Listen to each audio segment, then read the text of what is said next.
Guys, welcome back to my YouTube channel. എല്ലാവരും സുഖമായിട്ടിരിക്കുകയെന്ന് വിചാരിക്കുന്നു. ഞാനും സുഖമായിട്ടിരിക്കുകയാണ്. അപ്പോൾ കഴിഞ്ഞ വീഡിയോയിൽ നമ്മൾ ഫ്ലോട്ടിംഗ് മാർക്കറ്റിലൊക്കെ പോയി കഴിഞ്ഞിട്ട് നേരെ നുക്നൂച്ച് ബൊട്ടാണിക്കൽ ഗാർഡനിലേക്ക് പോകാമെന്ന് പറഞ്ഞിട്ടുണ്ടല്ലോ. അങ്ങനെ ഇതേ അവിടെ എത്തി കേട്ടോ. അവിടെ നിന്ന് ഇങ്ങനെ എൻട്രി ആയതും രണ്ട് സൈഡിൽ ഫുള്ള് മരങ്ങളും ചെടികളും അതുപോലെ തന്നെ എലിഫൻസിനെയൊക്കെ ഉണ്ടാക്കി വെച്ചേക്കുന്നത് നമുക്ക് കാണാൻ പറ്റും കേട്ടോ. പിന്നെ ഈ ബൊട്ടാണിക്കൽ ഗാർഡനെ കുറിച്ച് പറയുകയാണെങ്കിൽ ഇത് 600 ഏക്കറോളം ചുറ്റപ്പെട്ട് കിടക്കുന്ന ഒരു ഗാർഡനാണ് കേട്ടോ. ഇത് നമുക്ക് നടന്നൊന്നും കണ്ടു തീർക്കാൻ ഒരിക്കലും പറ്റത്തില്ല. അവരൊരു വണ്ടിയിൽ ഇരുത്തിയിട്ടാണ് ഇത് ഫുള്ള് നമ്മളിങ്ങനെ കൊണ്ടുപോയി കാണിച്ചു തരുന്നത്. അതുപോലെ തന്നെ ലോകത്തുള്ള എല്ലാ ചെടികളും മരങ്ങളും ഒക്കെ നമുക്കിവിടെ കാണാൻ പറ്റും കേട്ടോ. അങ്ങനെ നമ്മൾ എൻട്രൻസിൻ്റെ അവിടെ എത്തി. ഇവിടെ നിന്ന് ഇനിയിപ്പോൾ ടിക്കറ്റ് എടുത്തിട്ട് വേണം കേട്ടോ അകത്തേക്ക് കയറാനായിട്ട്. നമ്മൾ പാക്കേജൊക്കെ എടുത്തു വന്നതുകൊണ്ട് അതിൻ്റെ ഒരു ബുദ്ധിമുട്ട് ഉണ്ടായിരുന്നില്ല. നമുക്ക് വേഗം തന്നെ ടിക്കറ്റ് കിട്ടി. അതുപോലെ തന്നെ ഒരു സ്റ്റിക്കർ നമ്മുടെ കയ്യിൽ ഒട്ടിച്ചും തരാം കേട്ടോ. അതിൻ്റെ ഉള്ളിലേക്ക് എൻട്രി ആയി കഴിഞ്ഞപ്പോഴേക്കും ഒരു മായാലോകത്ത് എത്തിയ പോലെ ആയിരുന്നു കേട്ടോ. ജീവിതത്തിൽ ഇതുവരെ കാണാത്ത ചെടികളൊക്കെ നമുക്ക് അവിടെ കാണാൻ സാധിച്ചായിരുന്നു. പിന്നെ കുറച്ചിങ്ങനെ നടന്ന് വരുമ്പോഴേക്കും കുറേ ആനകൾ ഇങ്ങനെ നിരന്ന് നിൽക്കണം കാണാം കേട്ടോ. അവർ തുമ്പിക്കൈയൊക്കെ പൊക്കി നമുക്കൊരു സല്യൂട്ടൊക്കെ തരുന്നുണ്ട്. അവരുടെ അടുത്ത് പോയിട്ട് നമുക്ക് ഫോട്ടോസും വീഡിയോസൊക്കെ എടുക്കാം. ബാത്ത് കൊടുക്കണം കേട്ടോ. അതുപോലെ തന്നെ അവർ നമുക്ക് ഫീഡ് ചെയ്യാനും പറ്റും. 50 ബാത്ത് കൊടുത്ത് പഴം വാങ്ങിച്ചിട്ട് നമുക്കത് അവർക്ക് കൊടുക്കാം കേട്ടോ. ഫോട്ടോ എടുക്കാൻ വേണ്ടി ഞാൻ ആനയുടെ അടുത്ത് പോയി നിന്നായിരുന്നു. പക്ഷെ അതിങ്ങനെ തുമ്പിക്കൈയൊക്കെ എടുക്കുന്ന കണ്ടപ്പോൾ എന്തോ എനിക്കൊരു പേടിയായത്. ഇനി ചുരുട്ടി തന്നെ എടുത്താലോ എന്നൊക്കെ. കാരണം നമ്മൾ നാട്ടിലെ വീഡിയോസൊക്കെ അങ്ങനെയാണല്ലോ. അതുകൊണ്ട് ഫോട്ടോ ഞാൻ എടുത്തില്ല. പേടിച്ചിട്ട് തിരികെ ഞാൻ വന്നായിരുന്നു. നമ്മുടെ കൂടെ ഉണ്ടായവരൊക്കെ പോയി നിന്ന് ഫോട്ടോസൊക്കെ എടുത്തായിരുന്നു.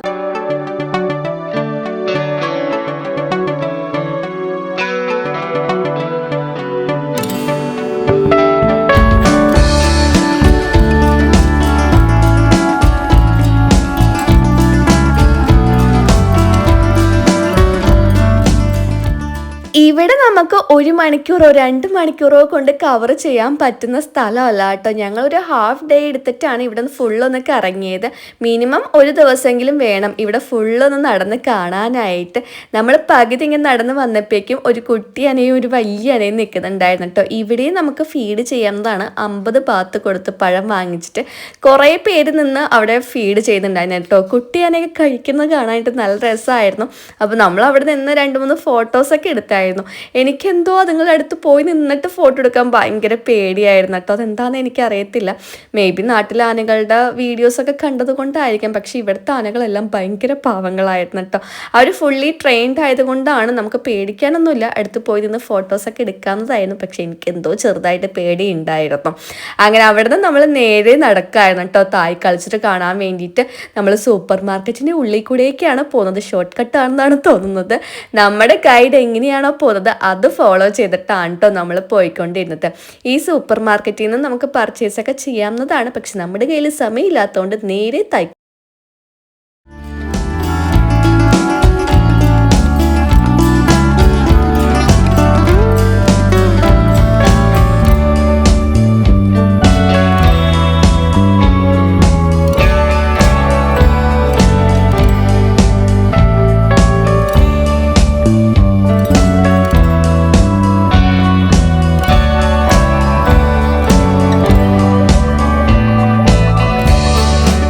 നമുക്ക് തന്ന ടിക്കറ്റിൽ സീറ്റ് നമ്പറൊക്കെ എഴുതിയിട്ടുണ്ട് കേട്ടോ. അതനുസരിച്ചിട്ട് വേണം നമുക്ക് ഇരിക്കാനായിട്ട്. അപ്പം നടന്നു പോകുന്ന വഴിക്ക് സൈഡിലായിട്ട് കുറേ പ്രതിമകൾ ഇങ്ങനെ വെച്ചിട്ടുണ്ട് കേട്ടോ. അവർ തായ് കൾച്ചറൽ ട്രഡീഷണൽ ടൈപ്പിലുള്ള ഡ്രസ്സൊക്കെ ചെയ്യിപ്പിച്ചിട്ട് അതൊക്കെ കാണാനായിട്ട് ഭയങ്കര ഭംഗിയായിരുന്നു. 1.5 മണിക്കൂറാണ് ഈ ഷോ പറഞ്ഞത്. അതിനുള്ളിൽ അവർ തായ് കൾച്ചർ ഫുള്ള് കാണിക്കുന്നുണ്ട് കേട്ടോ.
കഴിഞ്ഞപ്പോഴാണ് ട്ടോ ആ ഷോ ഒരു കളർഫുൾ ആയത്. പിന്നെ നമുക്കൊരു എക്സൈറ്റ്മെന്റ് ആയിരുന്നു അത് കാണാനായിട്ട്. അതുപോലെ തന്നെ നമ്മുടെ ഇന്ത്യൻ സോങ് വെച്ചിട്ട് ഒരു ഡാൻസ് ഒക്കെ ഉണ്ടായിരുന്നു കേട്ടോ. നല്ല രസമായിരുന്നു അതൊക്കെ കാണാനായിട്ട്.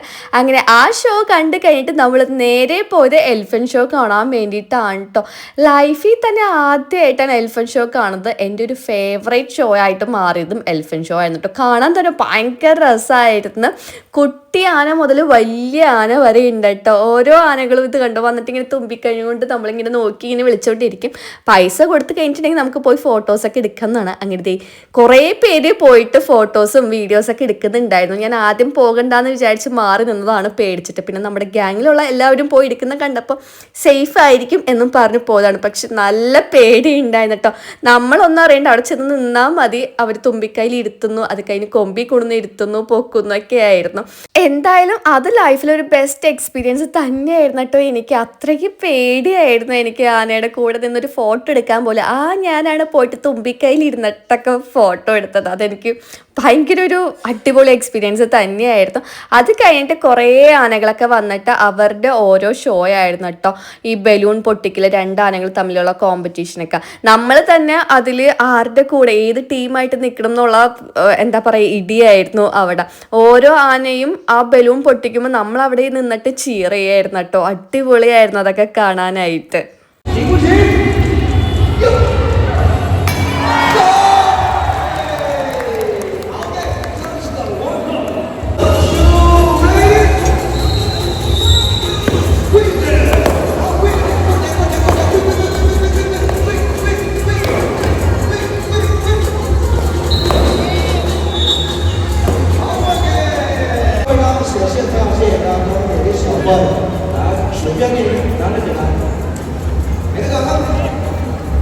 ഇത് പടം വരയ്ക്കുന്നതാണ് കേട്ടോ കാണുന്നത്. അതും ബനിയനിലാണ് പടം വരയ്ക്കുന്നത്. അത് വരച്ച് കഴിയുമ്പോൾ നമുക്ക് പൈസ കൊടുത്തിട്ട് ആ ബനിയൻ വാങ്ങാവുന്നതാണ് കേട്ടോ. എത്രമാത്രം ട്രെയിൻഡാണ് ഇത് കാണുമ്പോൾ തന്നെ നമുക്ക് മനസ്സിലാവും. ഒരു ആന പടം വരയ്ക്കുക എന്ന് പറയുന്നതൊക്കെ എന്താ പറയുക സിനിമയിലൊക്കെ മാത്രമേ കണ്ടിട്ടുള്ളൂ. ഇങ്ങനെ നേരിട്ട് കാണുന്നത് ആദ്യമായിട്ടാണ് കേട്ടോ. അടിപൊളിയായിട്ട് അത് വരച്ചിട്ടുണ്ടായിരുന്നു. കുറേ പേര് അത് പൈസ കൊടുത്ത് വാങ്ങുകയും ചെയ്തിട്ടുണ്ടായിരുന്നു കേട്ടോ. അങ്ങനെ ഓരോ ഷോയും കഴിയുമ്പോൾ ആനകൾ നമ്മളുടെ അടുത്ത് വന്നിട്ട് ഇങ്ങനെ തുമ്പിക്കൈ ഇങ്ങനെ ആട്ടിക്കൊണ്ടിരിക്കും കേട്ടോ. പൈസ കൊടുത്ത് കഴിഞ്ഞിട്ടുണ്ടെങ്കിൽ അവരുടെ അടുത്ത് പോയി നിന്നിട്ട് നമുക്ക് ഫോട്ടോസൊക്കെ എടുക്കാവുന്നതാണ് കേട്ടോ.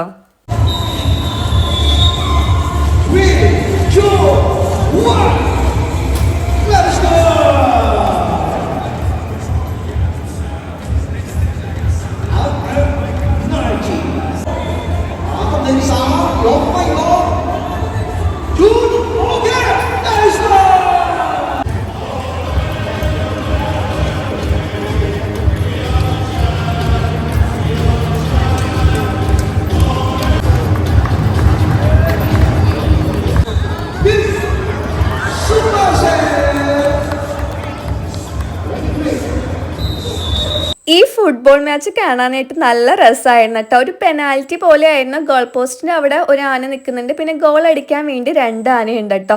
ഗോൾ അടിക്കാൻ വേണ്ടി 2 ആനയും ഭയങ്കരമായിട്ട് സ്ട്രഗിൾ ചെയ്യുന്നുണ്ടായിരുന്നു. കാരണം അടിക്കുന്ന എല്ലാ ബോളും ആ ഗോളി ആന തടഞ്ഞുകൊണ്ടിരിക്കുകയായിരുന്നു. ഞങ്ങളെല്ലാവരും ഗോളി ആനയുടെ ഫാനായിരുന്നു കേട്ടോ. കാരണം ഓരോ ബോൾ തടയുമ്പോഴും നമ്മൾ അവിടെ നിന്ന് ഒച്ച എടുത്തുകൊണ്ടിരിക്കുകയായിരുന്നു.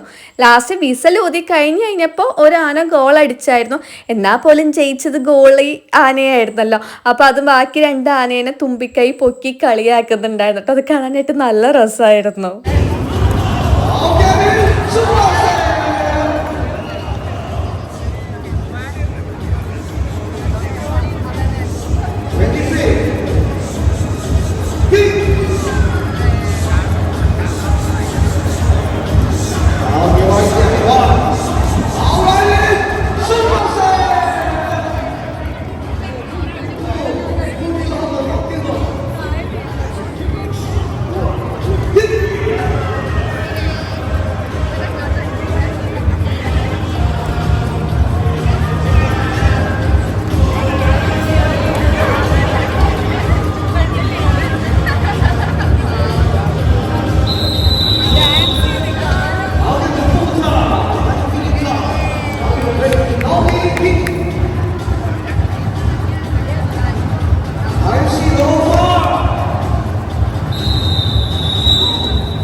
അങ്ങനെ ഫുട്ബോൾ ഷോ കണ്ടു കഴിഞ്ഞപ്പോൾ അവർ റാൻഡംലി അവിടെ ഇരിക്കുന്ന ഓരോരുത്തരും ഇങ്ങനെ വിളിക്കുന്നുണ്ടായിരുന്നു കേട്ടോ. വിളിച്ചവരെല്ലാം ആ പായി പോയി കിടക്കുന്നും പറയുന്നുണ്ട്. കുറേ പായ ഇങ്ങനെ വിരിച്ചിട്ടിട്ടുണ്ട്. അപ്പോൾ ആദ്യം എന്താ സംഭവം എന്നൊന്നും മനസ്സിലായില്ല. അങ്ങനെ എന്നെയും വിളിച്ചിട്ടുണ്ടായിരുന്നു കേട്ടോ അവിടെ പോയി കിടക്കാൻ പറഞ്ഞ്. ആന വരും എന്നുള്ള യാതൊരു ക്ലൂവും ഉണ്ടായിരുന്നില്ല. അങ്ങനെ ഉണ്ടായിരുന്നെങ്കിൽ ഞാൻ പോകത്തുണ്ടായിരുന്നില്ല. ഞാൻ വേറെന്തിനോ ആണെന്ന് വിചാരിച്ചിട്ടാണ് അവിടെ പോയി കിടന്നത്. കിടന്ന് കഴിഞ്ഞപ്പോഴാണ് ഓരോ ആനയായിട്ട് ഇങ്ങനെ വരണ കണ്ടത്. പിന്നെ നമുക്ക് അവിടെ നിന്ന് എഴുന്നേറ്റ് ഓടാനായിട്ട് പറ്റത്തുമില്ലല്ലോ. പിന്നെ ഒരു ധൈര്യം സംഭരിച്ച് അവിടെ കിടക്കായിരുന്നു കേട്ടോ. ആന ചവിട്ടിക്കുട്ടോന്ന് വരെ മനസ്സിലൊരു പേടി ഉണ്ടായിരുന്നു. കണ്ണടച്ച് അങ്ങ് കിടക്കായിരുന്നു. അതിങ്ങനെ വന്നിട്ട് തുമ്പിക്കൈ കൊണ്ട് നമ്മുടെ ഇങ്ങനെ പുറത്തിങ്ങനെ തട്ടും. പിന്നെ കാല് ഇങ്ങനെ നമ്മുടെ മേത്ത് കൊള്ളാണ്ട് വെച്ചിട്ടാണ് പോകുന്നത്. പക്ഷെ അത് ഒരു വല്ലാത്തൊരു എക്സ്പീരിയൻസ് ആയിരുന്നു. അതുകൊണ്ട് തന്നെയാണ് ഞാൻ പറഞ്ഞത് എലിഫൻറ്റ് ഷോ എനിക്ക് അത്രയ്ക്ക് ഇഷ്ടപ്പെട്ട ഒരു ഷോ ആയിരുന്നു. കാരണം ആനയോടുള്ള പേടി അതോടെ മാറിക്കിട്ടി. ആനയുടെ തുമ്പിക്കൈയിലാണെങ്കിലും കൊമ്പിലാണെങ്കിലും ഇരുന്ന് തൂങ്ങുകയും ചെയ്തു. ആന എന്നെ മറികടന്ന് പോവുകയും ചെയ്തായിരുന്നു. അതൊരു വല്ലാത്തൊരു എക്സ്പീരിയൻസ് തന്നെയായിരുന്നു കേട്ടോ എനിക്ക്.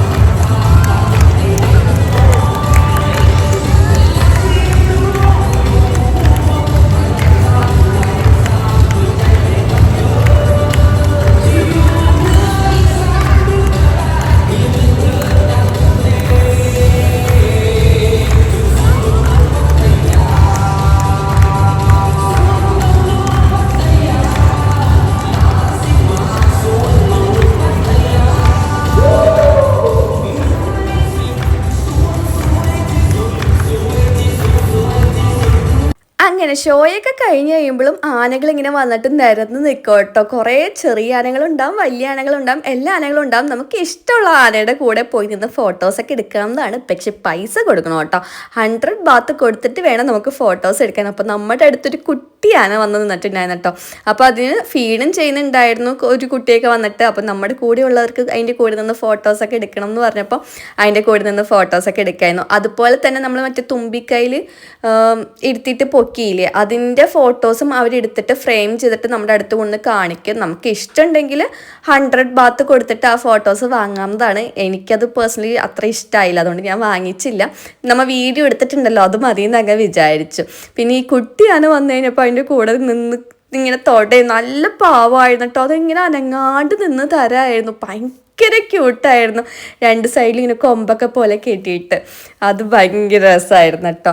അങ്ങനെ അതൊക്കെ കഴിഞ്ഞിട്ട് നമ്മൾ എലിഫൻറ്റ് ഷോ കണ്ടു കഴിഞ്ഞിട്ട് ഇങ്ങനെ പുറത്തേക്ക് ഇറങ്ങി കേട്ടോ. അപ്പോൾ ഇങ്ങനെ കുറേ പേര് പുറത്തിരുത്തിയിട്ട് ഇങ്ങനെ സഫാരി പോലെ ചെയ്യുന്നുണ്ടായിരുന്നു. ഒരു റൗണ്ട് എന്തോ ഇങ്ങനെ ചുറ്റിച്ചിട്ട് അവർ കൊണ്ടുവരും. അതുപോലെ തന്നെ അവിടെ ഒരു കുട്ടി ടെമ്പിളൊക്കെ പോലെ ഉണ്ട്. പിന്നെ നമ്മളൊരു വണ്ടി കയറ്റിയിട്ട് അവരിങ്ങനെ കൊണ്ടുപോയി കാണിക്കട്ടെ. കാരണം നടന്ന് കാണാൻ പറ്റാത്ത അത്രയും ഉണ്ട്. അതുകൊണ്ടൊരു വണ്ടി കയറ്റിയിട്ടാണ് നമ്മളിങ്ങനെ കൊണ്ടുപോയി ഓരോന്ന് കാണിക്കുന്നത്.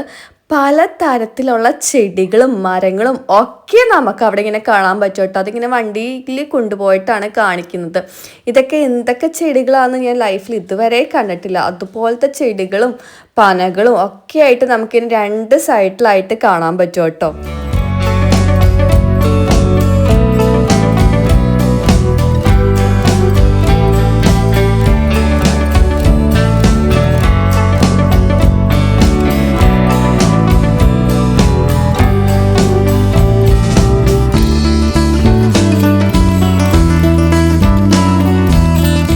അതുപോലെ തന്നെ കുറേ അനിമൽസിനെയൊക്കെ അവരവിടെ ഉണ്ടാക്കി വെച്ചിട്ടുണ്ട് കേട്ടോ. ആനയും മാനും ഒക്കെ ആയിട്ട്. അതുപോലെ തന്നെ അവരുടെ തായ് കൾച്ചറിൽ വരുന്ന കുറേ സംഭവങ്ങളും അവരവിടെ ഉണ്ടാക്കി വെച്ചിട്ടുണ്ടായിരുന്നു. കാണാനൊക്കെ ആയിട്ട് നല്ല രസമായിരുന്നു കേട്ടോ ഫുള്ള്.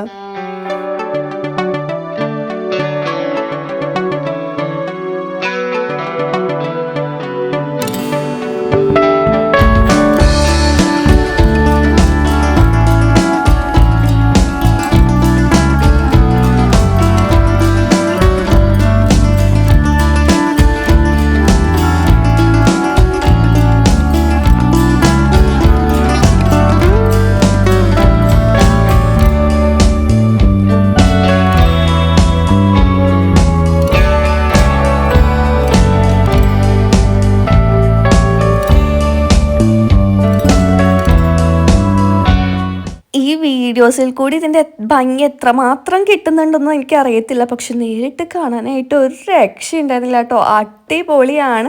അതുപോലെ തന്നെ നല്ല വെയിലുണ്ടായിരുന്നു കേട്ടോ. വെയിൽ നമുക്ക് സഹിക്കാൻ പറ്റാത്ത വെയിലായിരുന്നു. പിന്നെ ആ വണ്ടി ഉണ്ടായതുകൊണ്ട് നമുക്ക് അത്രയും വെയിൽ കൊള്ളേണ്ടതായിട്ട് വന്നില്ല. പിന്നെ ഓരോ സ്റ്റേഷൻസ് വരുന്നുണ്ട്.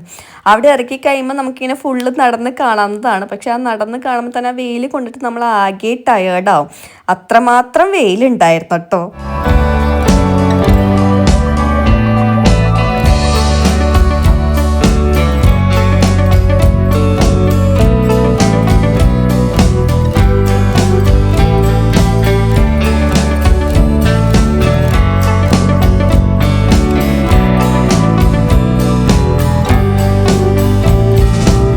അത് കഴിഞ്ഞ് നമ്മളെ ചെടികളുടെ ഒരു മായാ ലോകത്തിലേക്കാണ് കേട്ടോ ഒരു കൂട്ടിക്കൊണ്ട് പോയത്. ലോകത്തിലുള്ള എല്ലാ ചെടികളും നമുക്കിവിടെ കാണാൻ സാധിക്കും. ഹാങ്ങിങ്സ് ആയിട്ടുള്ളതും ഇൻഡോർ പ്ലാന്റ്സ് ആയിട്ടുള്ളതും അങ്ങനെ വേണ്ട എല്ലാ തരത്തിലുള്ള ചെടികളും നമുക്കിവിടെ കാണാൻ സാധിക്കും കേട്ടോ. ഓരോ ചെടികൾക്കും ഓരോ സ്ഥലം അവർ കൊടുത്തിട്ടുണ്ട്. അവിടെ ഇങ്ങനെ പേര് എഴുതി വെച്ചിട്ടുണ്ട്. ആ ചെടികളുടെ പല തരത്തിലുള്ള വെറൈറ്റീസ് നമുക്ക് അവിടെ കാണാൻ സാധിക്കും കേട്ടോ. അതിന് തന്നെ അവർ ഒരു ഏക്കർ എടുത്തിട്ടുണ്ടെന്നാണ് എനിക്ക് തോന്നുന്നത്. അത്രയും മാത്രം ചെടികളുടെ വെറൈറ്റീസ് നമുക്കവിടെ കാണാൻ സാധിക്കും. ഇതൊക്കെ ഏത് ചെടികളെന്ന് വരെ തോന്നിപ്പോയിട്ടുണ്ട്. കാരണം നമ്മൾ ലൈഫിൽ കാണാത്ത പല തരത്തിലുള്ള ചെടികളും ഹാങ്ങിങ്സും ഒക്കെ നമുക്കവിടെ കാണാൻ സാധിക്കും കേട്ടോ.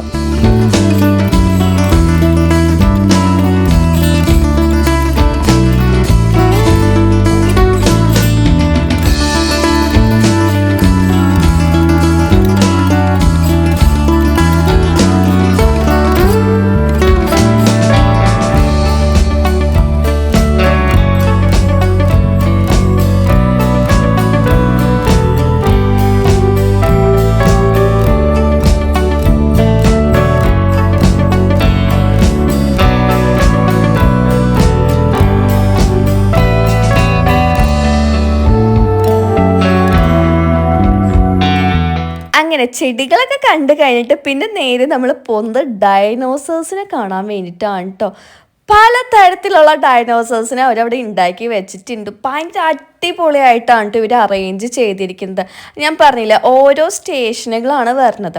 അപ്പോൾ അവർ കൊണ്ടിട്ട് ആ സ്റ്റേഷനിൽ നമ്മൾ ഇറക്കി തരും. അപ്പോൾ നമ്മളടുത്ത് ടൈം പറയും, 1 മണിക്കൂർ അല്ലെങ്കിൽ 2 മണിക്കൂർ നമുക്ക് അവിടെ സ്പെൻഡ് ചെയ്യാനായിട്ട് ടൈം തരും. അത് കഴിഞ്ഞ് വന്നു കഴിയുമ്പോൾ വീണ്ടും ഈ വണ്ടിയിൽ കയറിയിട്ട് അവർ അടുത്ത സ്റ്റേഷനിൽ കൊണ്ടുവന്ന് ഇറക്കും. അങ്ങനെയാണ് കേട്ടോ നമ്മൾ ഫുള്ള് നടന്ന് കണ്ടത്. പിന്നെ ഈ വണ്ടിയിൽ ഇരുന്നാണ് നമ്മളിങ്ങനെ മൊത്തം കാണുന്നത്. അത് ഭയങ്കര സ്പീഡ് കുറച്ചിട്ടാണ് പോകുന്നത്. അപ്പോൾ നമുക്കിങ്ങനെ ഫുള്ളിങ്ങനെ കണ്ട് പോകുന്നതാണ്. നടന്ന് കാണാമെന്ന് പറയുന്നത് നമ്മളെ കൊണ്ട് പോസിബിൾ അല്ലാത്തത് കൊണ്ടാണ് ഈ വണ്ടിയിൽ അവർ കൊണ്ടുപോയി കാണിക്കുന്നത്. 2 സൈഡിലും ഉണ്ട് കേട്ടോ. ഒരു സൈഡിൽ മാത്രമല്ല, 2 സൈഡിലും അവരിങ്ങനെ ഓരോന്നും ഉണ്ടാക്കി വെച്ചിട്ടുണ്ട്. പിന്നെ ഫുള്ളിങ്ങനെ മരങ്ങൾ വെച്ചിട്ടുണ്ട് കേട്ടോ. അതും ഇതിൻ്റെ ഭംഗി കൂട്ടുന്നുണ്ടായിരുന്നു.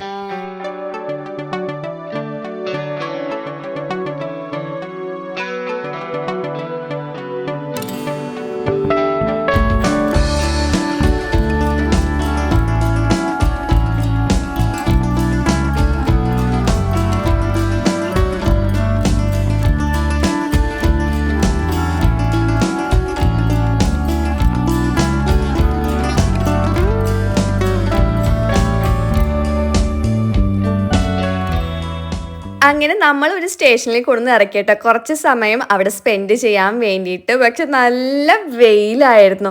ഇവിടുത്തെ വെയിൽ ബാക്കി 3 ദിവസം നമ്മൾ അത്രയും ടയേർഡ് ആയിട്ടുണ്ടായിരുന്നില്ലായിരുന്നു ഐലൻഡിലൊക്കെ പോയിട്ടാണെങ്കിൽ പോലും. പക്ഷെ ഇവിടെ വന്നിട്ടാണ് ഏറ്റവും കൂടുതൽ ടയേർഡ് ആയതെന്ന് പറയാം. കാരണം വെയിൽ അത്രയും മാത്രം അൺസൈക്കബിൾ ആയിരുന്നു. പക്ഷെ അത്രയും മാത്രം അവിടെ കാണാനും ഉണ്ടായിരുന്നു കേട്ടോ.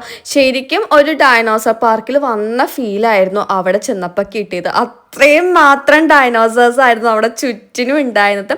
പിന്നെ ഞാൻ പറഞ്ഞില്ലേ, ഇവർ മരങ്ങളും അതിൻ്റെ ഇടയ്ക്ക് ഇങ്ങനെ വെച്ച് പിടിപ്പിച്ചിട്ടുണ്ട്. അതും ഭയങ്കര രസമായിരുന്നു കേട്ടോ കാണാനായിട്ട്. ഇങ്ങനെ നടന്ന് കാണാൻ മാത്രം അവിടെ ഉണ്ടായിരുന്നു കേട്ടോ. കുട്ടി കുട്ടി ഡൈനോസേഴ്സ് ആണെങ്കിലും വലിയ ഡൈനോസേഴ്സ് ആണെങ്കിലും മൊത്തത്തിൽ എന്തായാലും അടിപൊളിയായിരുന്നു കാണാനായിട്ട്.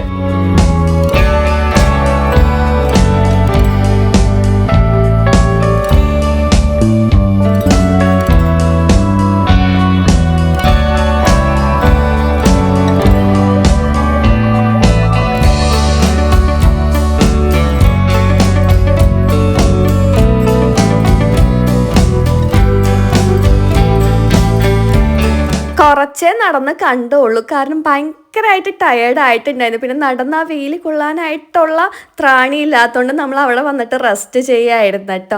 അത് കഴിഞ്ഞിട്ട് വീണ്ടും നമ്മൾ വണ്ടി കയറിയിട്ട് അടുത്ത സ്പോട്ടിലേക്ക് വന്നിട്ടോ. ബോയ്സിനൊക്കെ ഏറ്റവും ക്രേസ് ആയിട്ടുള്ള സ്ഥലമാണല്ലോ കാർ എന്ന് പറയുന്നത്. അപ്പോൾ അങ്ങോട്ടേക്കാണ് വന്നത്. അവിടെ നമുക്ക് പല തരത്തിലുള്ള കാറുകൾ കാണാൻ സാധിച്ചിട്ടോ. എനിക്കിത് ഏതൊക്കെയാണെന്ന് എനിക്കിതിനെക്കുറിച്ച് വലിയ ഐഡിയാസ് ഇല്ലാത്തതുകൊണ്ട് ഞാൻ അതിനെക്കുറിച്ച് വിവരിക്കുന്നില്ല. പിന്നെ ഈ വീഡിയോയിൽ കുറച്ച് ക്ലാരിറ്റി കുറവായിരിക്കും, കാരണം എൻ്റെ ഐഫോണിൻ്റെ ചാർജ് തീർന്നു പോയിട്ടുണ്ടായിരുന്നു. പിന്നെ ഞാൻ എൻ്റെ സാധാ സാംസങ് ഫോണിലാണ് എടുത്തത്. അപ്പോൾ അതിൻ്റേതായിട്ടുള്ള കുറച്ച് പ്രശ്നങ്ങളൊക്കെ ഉണ്ടായിരുന്നു. പിന്നെ ഇവിടെ വന്നിട്ട് നമ്മൾ വീഡിയോസ് ഒന്നും ക്യാപ്ചർ ചെയ്യാണ്ട് എങ്ങനെയാണ് പോകണമെന്ന് വിചാരിച്ചിട്ടാണ് ഉള്ള വീഡിയോസ് അങ്ങ് എടുത്തു വെച്ചത്. അങ്ങനെ എല്ലാം കണ്ട് കഴിഞ്ഞിട്ട് പതിയെ നമ്മൾ അവിടെ നിന്ന് ഇറങ്ങാമെന്ന് വിചാരിച്ചിട്ടോ. അടിപൊളി എക്സ്പീരിയൻസ് തന്നെയായിരുന്നു. ഒരു ഹാഫ് ഡേ ഫുള്ള് നമ്മളവിടെ എൻജോയ് ചെയ്തിട്ടുണ്ടായിരുന്നു കേട്ടോ. പിന്നെ ലഞ്ച് നമുക്ക് അവിടെ നിന്ന് തന്നെയായിരുന്നു, ബൂഫേ ആയിരുന്നു. പിന്നെ അതിൻ്റെ വീഡിയോസൊന്നും ഞാൻ അങ്ങനെ എടുത്തിട്ടുണ്ടായിരുന്നില്ല. പോകുന്ന വഴിക്കും അവിടെ ഇങ്ങനെ എലിഫൻസ് നിൽക്കുന്നതായിട്ട് നമുക്ക് കാണാം കേട്ടോ. ഇവിടുത്തെ ഒരു എക്സ്പീരിയൻസ് എന്ന് പറയുന്നത് പറയാതിരിക്കാൻ വയ്യ, കിഡിലോ ആയിരുന്നു. എക്സ്പെഷ്യലി എനിക്ക് ഇഷ്ടമായത് എലിഫൻറ്റ് ഷോ ആയിരുന്നു. എലിഫൻറ്റിനോടുള്ള ആ ഒരു പേടി എനിക്ക് ഇവിടെ നിന്നാണ് മാറി കിട്ടിയത്.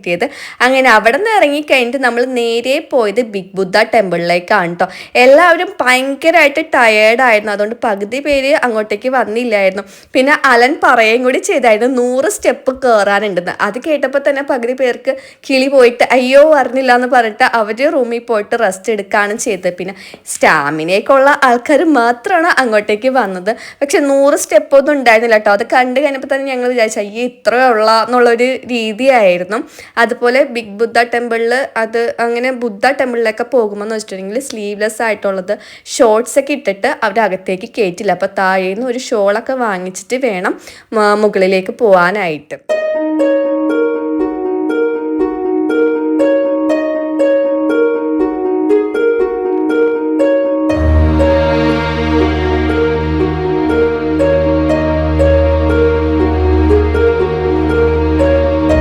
നമ്മുടെ ഹോട്ടലിന് അടുത്തായിട്ട് തന്നെയാണ് കേട്ടോ ഈ ബിഗ് ബുദ്ധ ടെമ്പിൾ വരുന്നത്. നമുക്ക് ഹോട്ടലിൽ നിന്ന് നോക്കിയിട്ടുണ്ടെങ്കിൽ ഇതിൻ്റെ ഏറ്റവും ടോപ്പായിട്ടുള്ള ഭാഗം കാണാൻ പറ്റും. അതുകൊണ്ട് തന്നെയാണ് ലാസ്റ്റ് ഇവിടെ വരാമെന്ന് വിചാരിച്ചത്. പക്ഷെ എല്ലാവരും കുറച്ച് ടയേർഡായി പോയെന്ന് മാത്രമേ ഉള്ളൂ.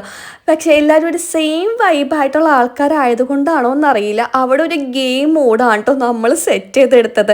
എല്ലാവരും സമാധാനത്തിനും ഒരു പീസ്ഫുൾ മൈൻഡിനും വേണ്ടിയിട്ടാണ് ഈ ബിഗ് ബുദ്ധ ടെമ്പിളിലൊക്കെ വരുന്നത്. പക്ഷെ ഞങ്ങൾക്ക് എന്തോ അവിടെ ഫുള്ളൊരു ഗെയിം മൂഡായിട്ടാണ് ഞങ്ങൾ എടുത്തത്. ഇത് ആക്ച്വലി അവരൊന്ന് മൈൻഡ് ഒന്ന് സെറ്റാക്കാൻ വേണ്ടിയിട്ട് ആരോ ഇങ്ങനെ കോയിൻ സ്ട്രെയിറ്റ് ആക്കി വെക്കുന്നത് ചെയ്യുന്ന കണ്ടു കഴിഞ്ഞപ്പോൾ ഞങ്ങൾക്കതൊരു എന്താ പറയുക ഒരു ഗെയിമായിട്ട് ഞങ്ങളതങ്ങ് എടുത്തു.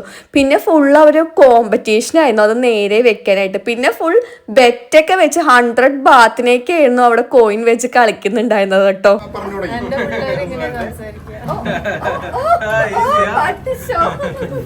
ഇത് വെക്കണം അല്ലേ? ചന്ദ്ര തരുന്നല്ലോ പറഞ്ഞേ. അതിൽ വെക്കണം 100 ബാത്ത് തരില്ലേ? അങ്ങനെ ഒരു ഗെയിം കളിച്ച് കഴിഞ്ഞപ്പോൾ പിന്നെ അടുത്ത ഗെയിം കളിക്കാനുള്ള സ്പിരിറ്റ് ആയിട്ടോ എല്ലാവർക്കും. ആരോ ആ ബുദ്ധയുടെ ആ വയറ്റിൻ്റെ അവിടെ ഒരു ചെറിയൊരു ഊട്ടുണ്ടായപ്പോൾ കോയിൻ ഇടുന്ന കണ്ടു കഴിഞ്ഞപ്പോൾ പിന്നെ അത് നമുക്കൊരു ഗെയിമായിട്ട് കളിച്ചാലെന്നും പറഞ്ഞ് നേരെ അങ്ങോട്ടേക്കാണ് കേട്ടോ പോയത്. പിന്നെ അവിടെ നിന്നിട്ട് കോയിൻ ഇടലായിരുന്നു. ഇന്ത്യൻ കോയിൻസ് വരെ ആ ബുദ്ധയുടെ വയറ്റിൽ ഇട്ടുന്നുള്ളതാണ് സത്യം. അത് ഇടാനായിട്ട് ഇച്ചിരി പാടായിരുന്നു കേട്ടോ. എനിക്കിടാൻ പറ്റില്ലായിരുന്നു, ഭയങ്കര കോമ്പറ്റീഷനായിരുന്നു. പിന്നെ നമ്മളിടുന്ന കണ്ടിട്ട് പിന്നെ അവിടെ ആൾക്കാർ വന്നിട്ട് ക്യൂ നിൽക്കായിരുന്നു ഈ കോയിൻ ഇടാൻ വേണ്ടിയിട്ട്. ആരെങ്കിലും എന്തെങ്കിലും ഒന്ന് കാണിക്കുന്നത് കണ്ടിട്ടുണ്ടെങ്കിൽ പിന്നെ എല്ലാവരും അങ്ങനെ തന്നെ കാണിക്കുമല്ലോ. അങ്ങനെ അതും കഴിഞ്ഞിട്ട് നമ്മൾ ഒരു ഗെയിമും കൂടി കളിച്ചായിരുന്നു കേട്ടോ. അതിൻ്റെ വീഡിയോ എടുത്തില്ല. ഒരു വെള്ളം വെച്ചിട്ടുണ്ടായിരുന്നു, അതിൻ്റെ അടിയിൽ ഒരു പ്ലേറ്റും വെച്ചിട്ടുണ്ട്. അതിൻ്റെ ഉള്ളിൽ കറക്റ്റായിട്ട് കോയിൻ ഇടണതായിരുന്നു. അതും ഒരു ഗെയിമായിട്ട് എടുക്കായിരുന്നു കേട്ടോ. എല്ലാവരും ടെമ്പിളിൽ വരുന്നത് പ്രാർത്ഥിക്കാൻ വേണ്ടിയിട്ട്, ഒരു പീസ്ഫുൾ മൈൻഡിന് വേണ്ടിയിട്ടാണ്. പക്ഷെ ഞങ്ങൾ വന്നത് കളിക്കാൻ വേണ്ടിയിട്ടായിരുന്നു. ഞങ്ങളെപ്പോലെ ഞങ്ങൾ മാത്രം ഉണ്ടാവുള്ളൂ എന്നാണ് തോന്നുന്നത്. ആദ്യത്തെ 2 ദിവസമൊന്നും ഞങ്ങൾ തമ്മിൽ വലിയ കോണ്ടാക്റ്റും മിണ്ടാട്ടമൊന്നും ഉണ്ടായിരുന്നില്ല. 3-ാമത്തെ ദിവസം ആയപ്പോഴേക്കും പക്ഷെ ഞങ്ങളെല്ലാവരും ഭയങ്കര കമ്പനിയായി. എല്ലാവരും വൈബ് അങ്ങ് സെറ്റായിരുന്നു കേട്ടോ. എന്തായാലും അടിപൊളിയായിരുന്നു കേട്ടോ. അങ്ങനെ ബിഗ് ബുദ്ധയിൽ ഇറങ്ങി കഴിഞ്ഞിട്ട് നമ്മൾ നേരെ പോയത് ഹോട്ടലിലേക്കാണ്. കാരണം എല്ലാവരും ടയേർഡായിരുന്നു. അപ്പോൾ കുറച്ച് നേരം റെസ്റ്റൊക്കെ എടുത്ത് കഴിഞ്ഞിട്ട് നമ്മൾ നൈറ്റ് നേരെ ഡിന്നർ കഴിക്കാൻ വേണ്ടിയിട്ടാണ് പോയത്. ഞാൻ ഇതുവരെ ഫുഡിൻ്റെ വീഡിയോസ് ഒന്നും ഇട്ടിട്ടുണ്ടായിരുന്നില്ല. അപ്പോൾ ഒരു ദിവസമെങ്കിലും വീഡിയോ എടുത്തിട്ട് ഇടണം എന്നുണ്ടായിരുന്നു. പക്ഷെ ഇന്നത്തെ ഫുഡ് അടിപൊളിയായിരുന്നു കേട്ടോ. എല്ലാവർക്കും പേഴ്സണലി ഭയങ്കരമായിട്ട് ഇഷ്ടമായിട്ടുണ്ടായിരുന്നു. നോൺ വെജും അതുപോലെ തന്നെ വെജ് ഐറ്റംസ് ഉണ്ടാകും. പിന്നെ ഞാൻ എല്ലാപ്പോഴും ഉണ്ടാകുന്നതായിരുന്നു കേട്ടോ. പിന്നെ പായസമൊക്കെ ഉണ്ടായിരുന്നു. നല്ല ഫുഡായിരുന്നു കേട്ടോ. നമ്മൾ ഓരോ ദിവസവും ഡിഫറെൻ്റ് ആയിട്ടുള്ള ഹോട്ടലിൽ നിന്നും റെസ്റ്റോറൻറ്റിൽ നിന്നായിരുന്നു ഫുഡ് കഴിച്ചുകൊണ്ടിരുന്നത്. അതുകൊണ്ട് തന്നെ സെയിം ടേസ്റ്റ് ആയിരുന്നില്ല എല്ലാത്തിനും.